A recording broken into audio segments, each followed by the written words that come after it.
Bueno, vamos a comenzar otra cápsula, también respecto del proceso penal.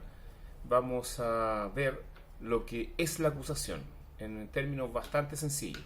Como yo le había señalado ya en otra cápsula, le había dicho que el Código Procesal Penal es bastante didáctico. La mayoría de los conceptos, instituciones, están en un grupo de artículos o en un artículo determinado con un epígrafe. En este caso, la acusación está tratada en el artículo 259. La acusación ahí aparece más bien mencionada en cuanto a sus menciones, las menciones que debe tener esta acusación. Y la acusación la podemos ver de por lo menos dos perspectivas. En primer término, la acusación es un escrito, es un acto jurídico procesal escrito, podríamos decir, de la parte activa del proceso penal, ya sea el Ministerio Público o el querellante. En el caso del Ministerio Público tomaría el nombre de acusación fiscal o acusación de oficio o acusación del Ministerio Público.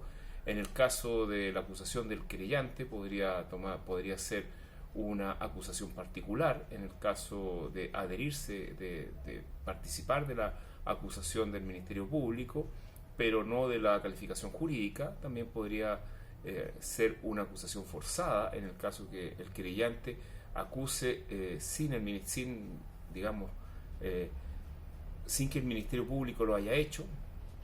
Y en último término podríamos hablar de acusación adherida o adhesión a la acusación, en caso de que el querellante haga suyo todos los argumentos de la acusación del Ministerio Público, ya sea argumentos de hecho y de derecho.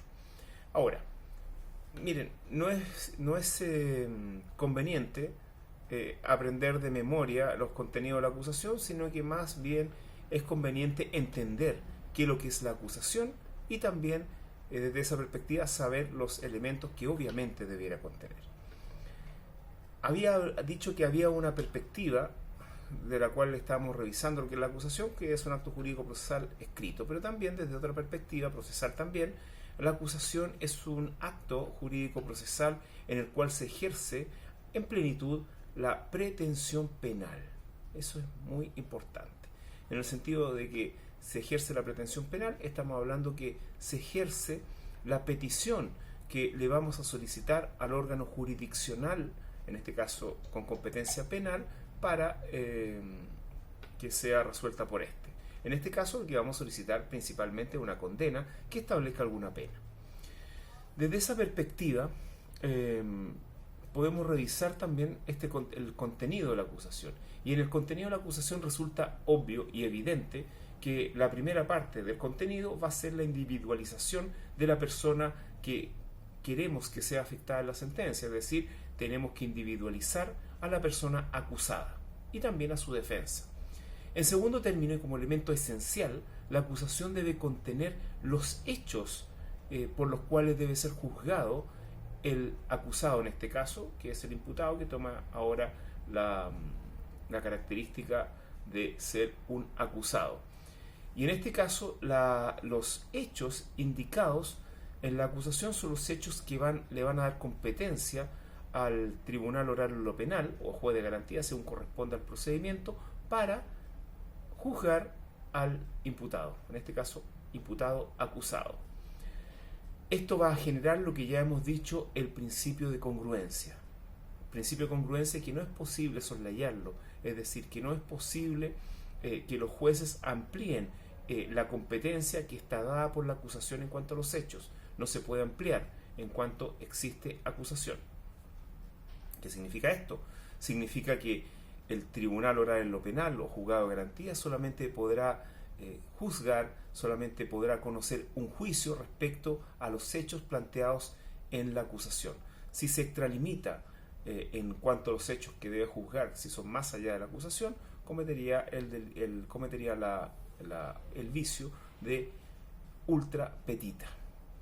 Ahora, también es importante que en la acusación, y como requisito y elemento, que esté la calificación jurídica también por parte del Ministerio Público. Como ya hemos dicho, el querellante podría señalar otra calificación jurídica en una acusación particular. Por último, En penúltimo lugar, la acusación también debe contener los medios de prueba respecto a los cuales el Ministerio Público se quiera hacer valer en el juicio oral. Es decir, la acusación debe contener el ofrecimiento de prueba. Este es el momento en que el Ministerio Público ofrece prueba, y más allá de este momento le va a ser imposible al Ministerio Público ofrecer prueba. Y por último, y obviamente, si es la pretensión penal lo que contiene la acusación, va a contener la cantidad de pena que va a solicitar el Ministerio Público para que sea impuesta por el órgano jurisdiccional. Y en este caso, esta cantidad de pena va a obligar al tribunal a esa pena determinada, y no va a poder sobrepasar ese límite, también por el principio de congruencia en cuanto a lo solicitado, pues esa es la competencia específica que se le está dando por parte del ente persecutor al órgano jurisdiccional. Bueno, esos serían los contenidos de la acusación, y lo principal en cuanto a esta, terminando el artículo 259, es este llamado principio de congruencia, que dice que el contenido de la sentencia no puede sobrepasar el contenido de la acusación. Y ya revisamos que el contenido de la acusación no puede ser sobrepasado en cuanto a hechos y en cuanto a pena. Eso es imposible que se sobrepase.